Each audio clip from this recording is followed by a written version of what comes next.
हम लोगों को अब ये सोचना है कि सहयोग तो बहुत फैल गया और किनारे किनारे पर भी लोग सहयोग को बहुत मानते हैं, लेकिन जब तक हमारे अंदर सहयोग पूरी तरह से व्यवस्थित रूप से प्रकटित नहीं होगा तब तक लोग सहयोग को मानते हैं, वो मानेंगे। इसलिए जरूरत है कि हम कोशिश करें कि अपने अंदर झांकें। यही कृष्ण का चरित्र है कि हम अपने अंदर झांकें और देखें कि हमारे अंदर खुद कौन सी ऐसी चीजें हैं जो हमें द्विधा में डाल देती, इसका पता लगा सके। हमें अपने तरफ देखना चाहिए, अपने अंदर देखना चाहिए, और वो कोई कठिन बात नहीं है। जब हम अपनी शक्ल देखना चाहते हैं तो हम शीशे में देखते, उसी प्रकार जब हमें अपने आत्मा के दर्शन करने होते हैं तो हमें देखना चाहिए हमारे अंदर वो कैसा देखा जाता है। बहुत से सहयोगी ने कहा कि माँ, ये कैसे देखा जाएगा कि हमारे अंदर क्या है और हम कैसे। उसके लिए जरूरी है कि मनुष्य पहले स्वयं ही बहुत नम्र हो जाए, क्योंकि अगर आप में नम्रता नहीं होगी तो आप अपने ही विचार लेकर बैठे। तो कृष्ण के लाइफ में पहले दिखाया गया कि एक छोटे लड़के के जैसे वो थे, बिल्कुल जैसा शिशु होता है, बिल्कुल ही अज्ञानी, उसी तरह का। वो अपने को कुछ समझते नहीं थे। उनकी माँ थी, उसी माँ के सहारे वो बढ़ना चाहते थे। इसी प्रकार आप लोगों को भी अपने अंदर देखते वक्त यही सोचना चाहिए कि हम एक शिशु बालक से, कृष्ण ने बार बार कहा, लेकिन जीसस क्राइस्ट ने भी कहा कि हम एक छोटे बालक बने। बालक की जो सुबोध स्वभाव की छाया है वो हमको दिखनी चाहिए कि हम क्या बालक जैसे बातें करते हैं। हमारे अंदर कौन सा ऐसा गुण है कि हम बालक बन जाते हैं। अब बालक है ना अबोधिता, भोलापन, और वो भोलेपन से हमको अपने तरफ देखना है और उसी से अपने को ढकना है। अब वो भोलापन बड़ा प्यारा होता है। आप अगर बच्चों को देखें तो उनसे जो प्यार करता है वो इसलिए कि वो भोले, वो चालाकी नहीं जानते, अपना महत्व नहीं जानते, कुछ भी नहीं। क्या जानते हैं? वो जानते ये हैं कि ये सब लोग हमारे को ही हैं, ये हमारे ही भाई बहन और ये सब कुछ। लेकिन ये किस तरह से उन्होंने जाना, ये प्रश्न है। बच्चों ने जिस तरह से जाना उसी तरह से हमने भी भुला दिया कि हम भी एक भोले बालक और एक भोलापन है हमारा। अब बहुत से सहयोगी ऐसे हैं कि जो आते हैं वो बहुत अपनी चालाकी दिखाने, कोई आते हैं कि सोचते हैं हम बहुत होशियार हैं, कोई आते हैं और सोचते हैं कि हम माँ को सिद्ध कर देंगे। मुझे सिद्ध करने से क्या फायदा, मुझे तो मालूम ही है सब कुछ। तो आपको ये करना चाहिए कि अपनी और नजर करें और अपने भोलेपन को पहचानें। वो कहाँ है, कैसा है, और बड़ा मजेदार है उसको सोचना चाहिए। अब कृष्ण की जो बात है वो यही है कि बचपन में तो एकदम भोले थे और बड़े होने पर उन्होंने गीता समझाई, जो बहुत गहन है। ये कैसे हुआ कि मनुष्य उसमें पड़ गए।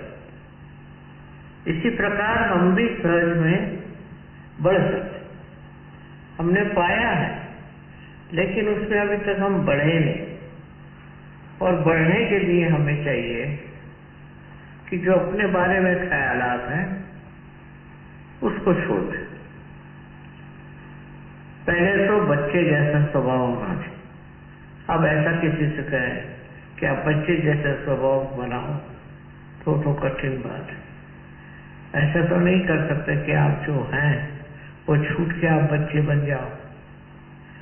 लेकिन बच्चों के साथ रहकर बच्चों के प्रति एक आस्था रखिए, उनकी बातों को देख करके आप बहुत फर्क कर सकते और बदल सकते हैं सारी चीजें अपने अंदर की।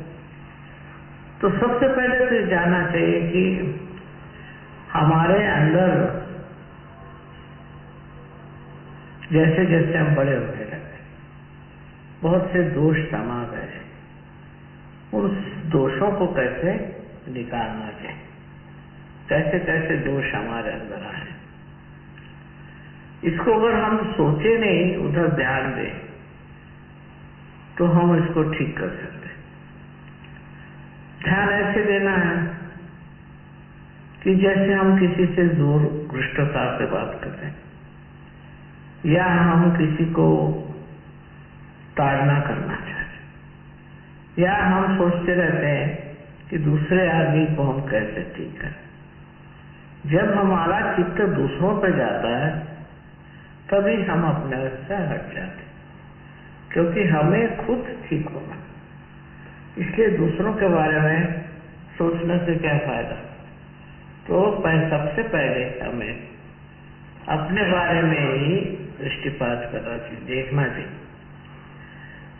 पर वो सब हो रहा है और वो बताया हमने, वो तो सहयोग में घटित भी हो रहा है, क्योंकि अंदर ही कुंडलिनी जागृत होती है और वो सब रास्तों में दिखा देती है। अब रही बात ये कि हम किस तरह से जो मलिनता है उसको ठीक कर सकते।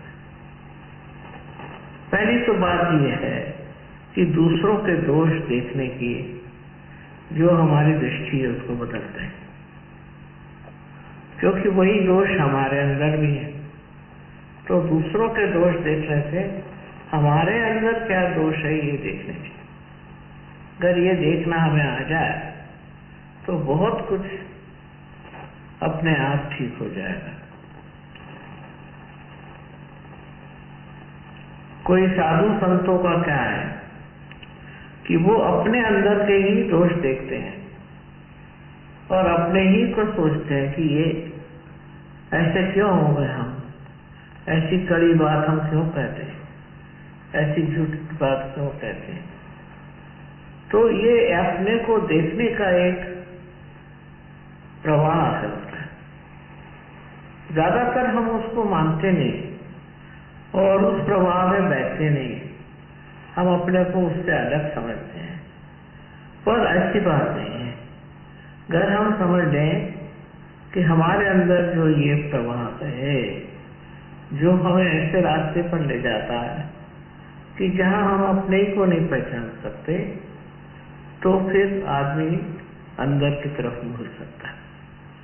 अब कहने से कि तुम अंदर की तरफ जाओ, ध्यान करो, अपने अंदर की बहुत सी बातें निकालो, सब कहने को तो कह देंगे, लेकिन उससे नहीं होता। इसीलिए ध्यान करना प्रयत्नशील रहना चाहिए।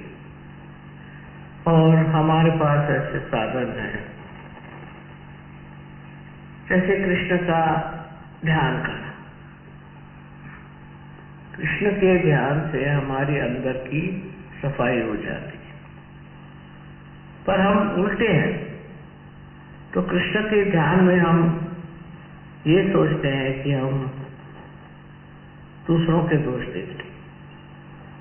जब हम कृष्ण का दोष देखते हैं तो हमें दिखाई देगा, पर हमें अपना दोष नहीं दिखाई देगा। ये हमारे साथ बहुत जाती है कि हम अपने दोष नहीं देख सकते, कृष्ण के दोष सब देख लेंगे। बहुत से लोग मैंने देखा है, किताबें लिखी उन्होंने कि कृष्ण में क्या क्या दोष थे, क्या गलत काम किए, उनको कैसे रहना चाहिए, अपने बारे में वो नहीं जानते। लेकिन जब अपने बारे में भी सोचते हैं और जब देखा जाता है तो कभी भी ये दृष्टि नहीं होती कि भाई हमारे अंदर ये दोष है और ये चला जाना चाहिए। तो हम दूसरों के दोषों पे अटक जाते। यही हमको करना है कि अपने अंदर क्या दोष है उसे देखा जाए। कृष्ण से बढ़ के और मैं कोई योगी मानती नहीं हूँ, क्योंकि उन्होंने ये रास्ता बताया कि तुम अपने अंदर की गलतियां देखो, अपने अंदर के दोष देखो। ये बहुत बड़ी बात है। उन्होंने सिर्फ कह दिया, करने वाले बहुत कम। ज्यादातर दूसरों के दोष देख लीजिए तो सबको याद है, सबको मालूम है। अपने दोष बहुत कम लोगों को समझ में आते हैं, इसीलिए वो ठीक नहीं हो पाते। अपने दोषों से परिचित होना चाहिए और हंसना चाहिए अपने ऊपर कि देखो हम क्या दोष कर रहे हैं, हमारे अंदर क्या दोष। ये हमें पूछना चाहिए, बजाय इसके कि हम और लोगों के दोष दें। शांत व सजा रखते। तो होता क्या है कि चित्त हमारे ऊपर नहीं रहता, दूसरों के दोषों पर जाता है और उससे वो विचलित हो जाते हैं हम लोग और समझ नहीं पाते कि अरे ये तो हमारे ही दोष थे, हम क्यों दूसरों के दोष देख रहे थे। उससे क्या उनके दोष होते हैं, हमारे दोष ठीक हो जाएंगे? बिल्कुल नहीं हो सकते। धीरे धीरे ये बात समझ में जब आ जाएगी तो मनुष्य जो है वो दूसरों के दोषों पे लक्षित नहीं हो, अपने ही दोषों को देख करके हैरान होगा कि हमने कितने सारे ये राक्षस पाल रखे अपने अंदर, हमारे मन के अंदर, और कितनी गंदी गंदी बातें हम सोचते रहे। जब ये सफाई होना शुरू होती है तो मनुष्य एक तरह से विशेष रूप धारण करता है, और वो रूप ये है कि उसके अंदर शक्तियां आ जाती और उस शक्ति से वो अनेक कार्य कर सकता है। इसलिए नहीं कि उसका अहंकार बढ़े, पर इसलिए कि उससे सफाई हो गई। जब उससे सफाई हो गई तो अपने सफाई का तो काम है, तो दोष देखने से हम अपनी सफाई करते हैं और उन दोषों को छोड़ देते। पर अब ये कैसे हो, क्योंकि दोष तो देखना मुश्किल नहीं, लेकिन उससे छूटना मुश्किल। इसलिए उसका देखना जो है सूक्ष्म होना चाहिए और बारीक होना चाहिए और उस तरफ नजर जानी चाहिए।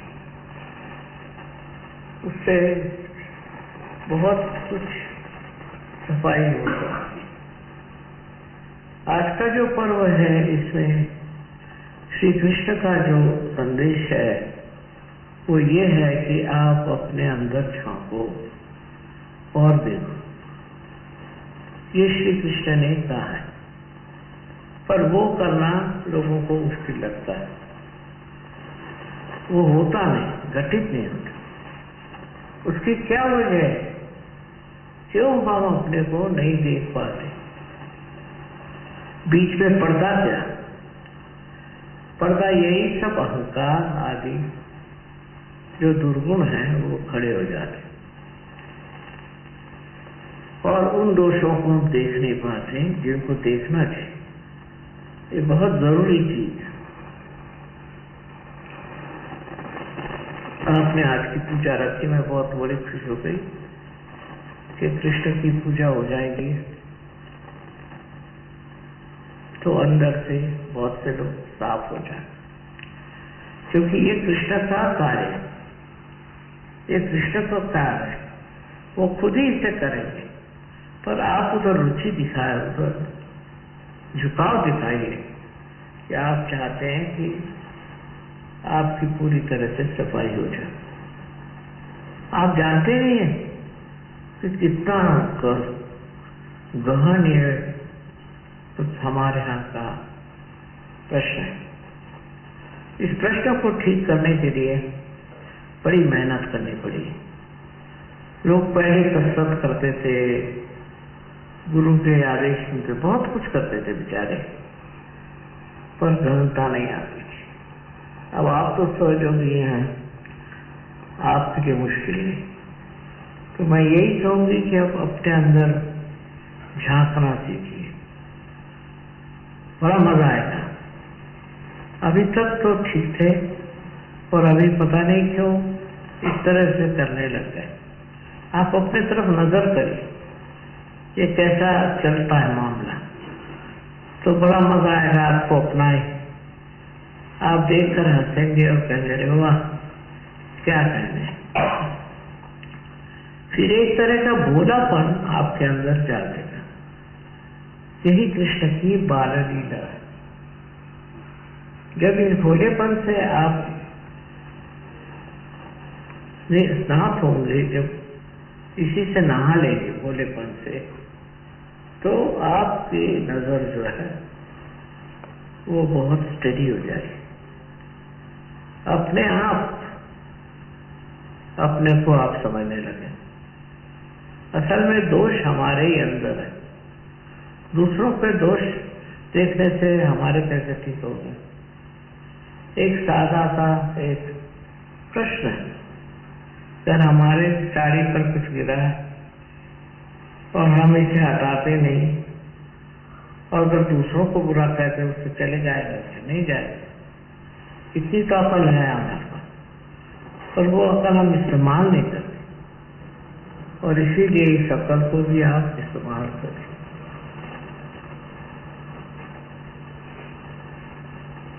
किसी को समझ में बात नहीं आई हो तो आप प्रश्न पूछ सकते हैं। मराठी का विचार आता है।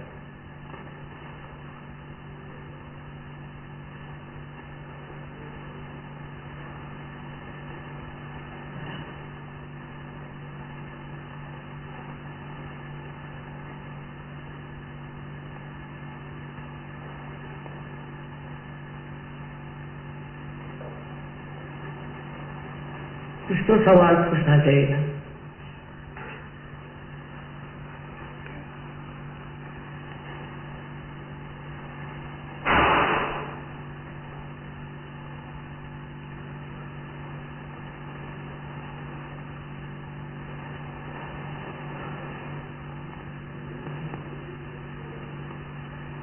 चित्त अंदर जा रहा है।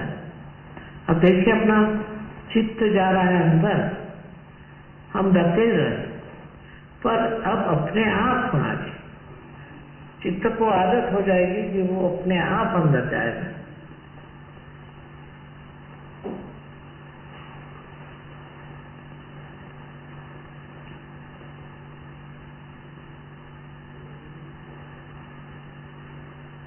मैं जानती हूँ आप लोगों के खुद प्रश्न हैं, अपने लोगों को खुद उलझने हैं, इसमें कोई शक नहीं। लेकिन वो बहुत शुद्ध है, उसका कोई अर्थ नहीं लगता। उससे ऊपर उठने की बात होती है हमेशा, पर लोग कहते हैं वहां कैसे उठा जाए। ध्यान से ध्यान में क्या, आप अपने ही ऊपर ध्यान करना, अपने ही को देखना है कि आपका दिमाग कहाँ चल रहा है, आप कहाँ घूम रहे हैं। धीरे धीरे आपकी सफाई हो जाएगी। आज का दिन वैसे बड़ा महत्वपूर्ण है कि कृष्ण का अवतार जो है, इसने बहुत हमारी सफाई की है और बड़ी मदद करती है। उनके आने से बहुत फर्क हो गया और कुंडलिनी के जागरण भी मैं देखती हूँ कि कृष्ण के आशीर्वाद से बहुत सुंदर चल रहा है। आप लोग जरा अपनी तरफ ध्यान दें। एक तो अपने से नाराज नहीं होना और दूसरों से नाराज नहीं होना। बड़ा आनंद है, यही कृष्ण की पूजा है।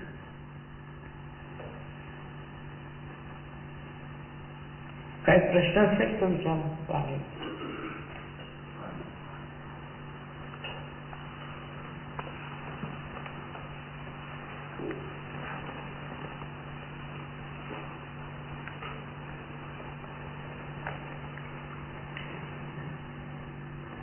आहे का प्रश्न काही?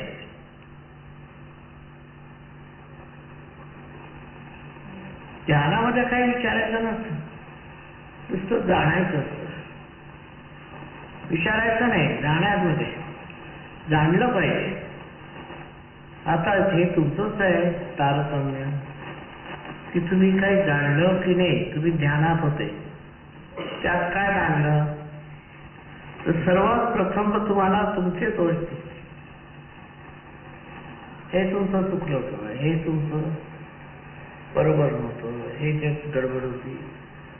स्वतःच दिसलं म्हणजे ते खरं आहे. समजा आपण आरशात बघायचं तर त्याच्यामध्ये आपला फोटो दिसला पाहिजे ना. दुसऱ्यांचा बघून काय फायदा? आमचं काय आहे की आम्ही दुसऱ्यांचाच फोटो बघतो, तर दोष कसे दिसणार?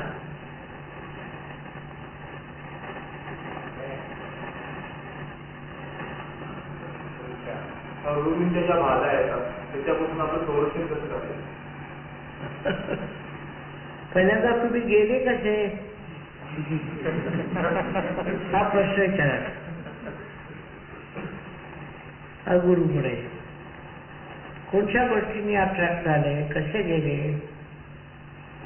हा स्वतःलाच प्रश्न करायचा. म्हणजे तुमच्या लक्षात येईल की त्या गुरुमध्ये जे दोष होते तेच तुम्ही बघितले नाही, तेच तुम्ही सांभाळले नाही.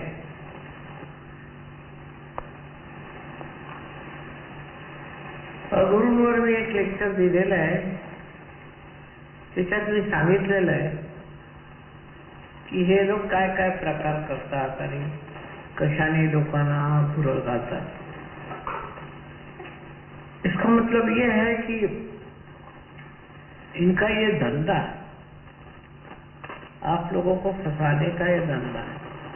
तरह तरह के धंधे होते हैं, उसमें से एक गुरु का भी है धंधा कि हम आपको फंसा लेते हैं और आप फंस जाते हैं. तो इसको सोच लेना चाहिए कि हम कौन से इसमें फंसे हैं, कौन से चक्कर में आ गए, ये सोच लेना चाहिए. गुरुच्या बाधा आपणच आपल्या डोक्यात घातल्या. तुम्हाला माहित असेल एखादी बाधा तर सांगा, मग मी सांगते. एखादी माहित असेल तर सांगा. गुरुच्या बाधा काय करतात? पहले तो वो आपकी जेब देखते है ना. जैसे उन्होंने आपकी जेब देखना शुरू करी तो आपको समझना चाहिए कि चक्कर कुछ और है. पर ये तो बहुत मोटी बात है. सरल बात यह है कि आपको देते क्या. बहुत से कोई चक्कर में नहीं डालना चाहते पर अपना महत्व करना चाहते और इसलिए गुरु बन जाते हैं, ऐसा ही अर्थ सतासु महत्व। तो ये देखना चाहिए, इसका मतलब आपको क्रिटिकल होना चाहिए इस मामले, तो उससे छूट जाएगा। लेकिन ज्यादातर लोग उन्हीं की बाधाएं नहीं देते, उनका अहंकार, उनका गुस्सा, उनकी तबीयत, बहुत सी बातें आप गुरु से की ले लेते। फिर ऐसे गुरु जब बीमार पड़ते हैं तो उसकी छाया आपके अंदर भी दिखाई देती है।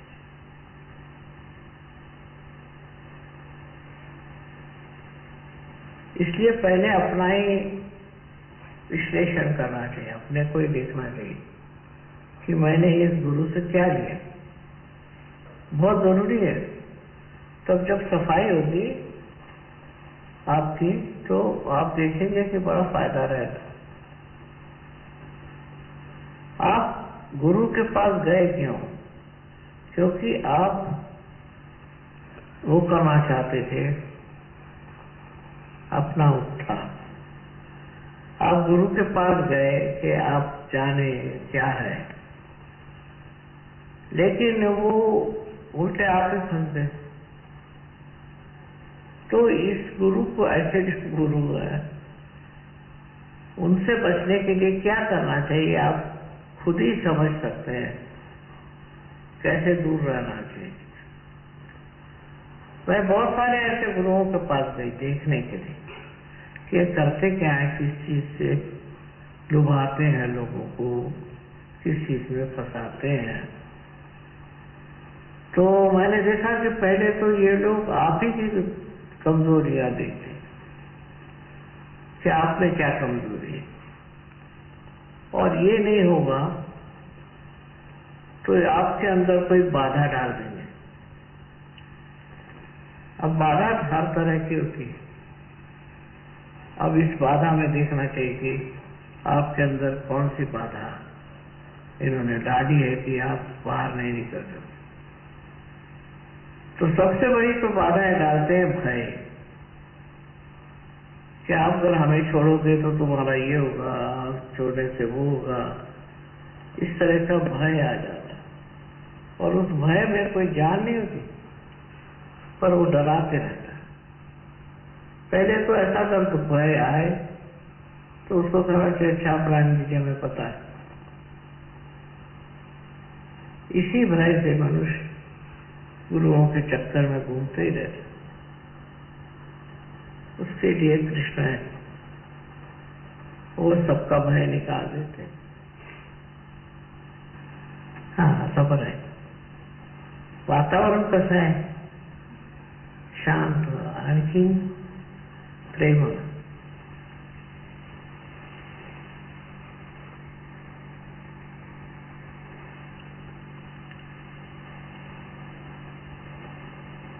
शांत, बेटर। जो आदमी अपने ही को देख के हंस सकता है वही ठीक है। दूसरों को देख के हंसता है तो उसका मतलब उसकी दृष्टि दूसरी तरफ। जो अपने ही को देख के हंस सकेगा, अपने ही वातावरण को, अपने ही तरीके को, वो ठीक है, बेटा।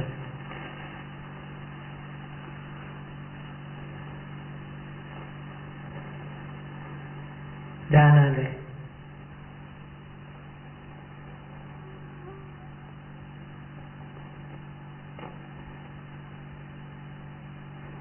अनंत आ जाए।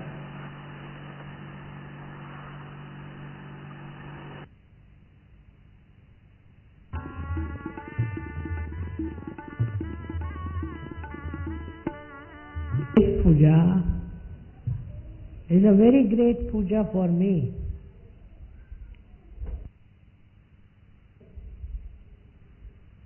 Look at me, supposed to be Adi Shakti, and why should I get so upset about it? It was just a human nature. which I realized all of us have. If we have some responsibility and we are not there, we get upset. Thank God there are very few children here. Most of them have gone.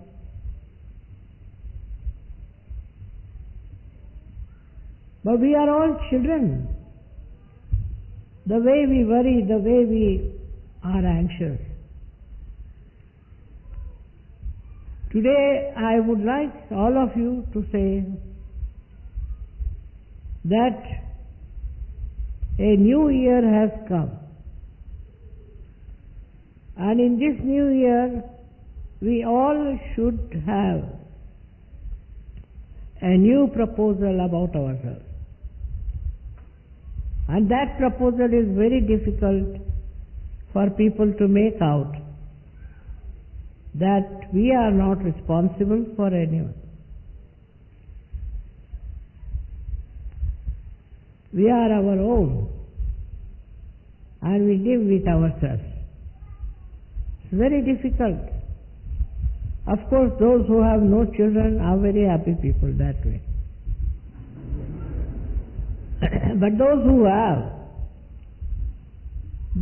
have certain responsibilities and commitments, they are still hanging in the air. They are nowhere near Sahaja Yoga, I must say.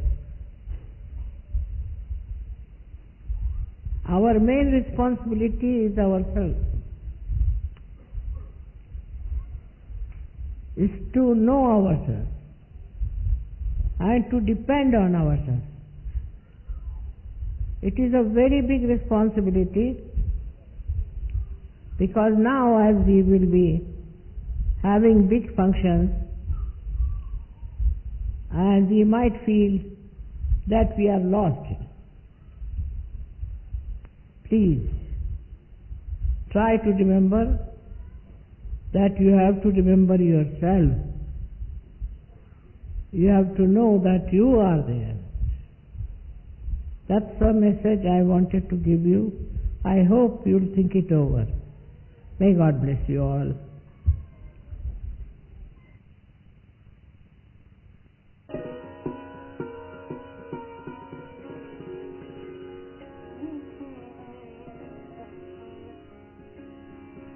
All of you are here singing the song of Gondari.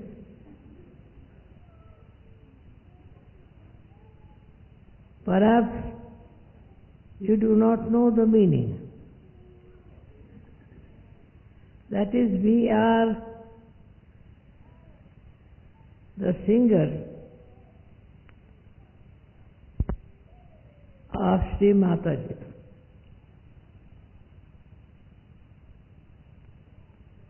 And these are the songs sung by people who are villagers, and they are singing this song, that we are singing the song of our mother with all our love for her. And all that singing has come to you is very, very happy for me, because these are only ordinary villagers. And how you have picked up such a nice mood and song from them. May God bless you. Thank you very much. Thank you very much. That's all.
Hari Sri